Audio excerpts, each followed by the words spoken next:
Tipper ಹಾಗೂ bike ಮುಖಾಮುಖಿ ಒಂದೇ ಗ್ರಾಮದ 4 ಯುವಕರು ಮೃತಪಟ್ಟಿರುವ ಘಟನೆ ಚಿಕ್ಕಬಳ್ಳಾಪುರ ತಾಲೂಕಿನ ಅಜ್ಜಾವರ ಗೇಟ್ ಬಳಿ ನಡೆದಿದೆ. ಅಜ್ಜಾವರ ಗ್ರಾಮದ ಅಣ್ಣ ತಮ್ಮಂದಿರಾದ ನರಸಿಂಹಮೂರ್ತಿ ಹಾಗೂ ನಂದೀಶ್ ಸೇರಿದಂತೆ ಅರುಣ್, ಮನೋಜ್ ಮೃತಪಟ್ಟವರು. ಕ್ರಿಸ್ಮಸ್ ಹಬ್ಬದ ಹಿನ್ನೆಲೆಯಲ್ಲಿ ಈ 4 ಚಿಕ್ಕಬಳ್ಳಾಪುರ ನಗರದ ಚರ್ಚ್ಗಳಿಗೆ ಭೇಟಿ ನೀಡಿ ಮರಳಿ ಸ್ವಗ್ರಾಮದತ್ತ ಹೊರಟಿದ್ದರು. ಮೃತ 4 ಯುವಕರು ನರಸಿಂಹಮೂರ್ತಿಗೆ ಸೇರಿದ ಬೈಕ್ನಲ್ಲಿ ಹೊರಟಿದ್ದು, ಇನ್ನೇನು ಅಜ್ಜಾವರ ಗ್ರಾಮಕ್ಕೆ ಹೈವೇಯಿಂದ ಬಲ ತಿರುವು ಪಡೆದುಕೊಳ್ಳಬೇಕಿತ್ತು.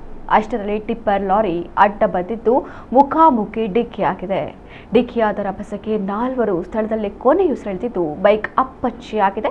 2 ಮಕ್ಕಳನ್ನು ಕಳೆದುಕೊಂಡಿರುವ ತಾಯಿಯ ಆಕ್ರಂದನ ಮುಗಿಲು ಮುಟ್ಟಿದೆ. ಮತ್ತೊಂದೆಡೆ ನರಸಿಂಹಮೂರ್ತಿ ಕಳೆದ 6 ತಿಂಗಳ ಹಿಂದೆಯಷ್ಟೇ ಪ್ರೇಮ ವಿವಾಹವಾಗಿದ್ದು ಮನೆಯಲ್ಲಿ ಸ್ಮಶಾನ ಮೌನ ಆವರಿಸಿದೆ. ಇನ್ನು ಟಿಪ್ಪರ್ ಚಾಲಕ ಪರಾರಿಯಾಗಿದ್ದಾನೆ.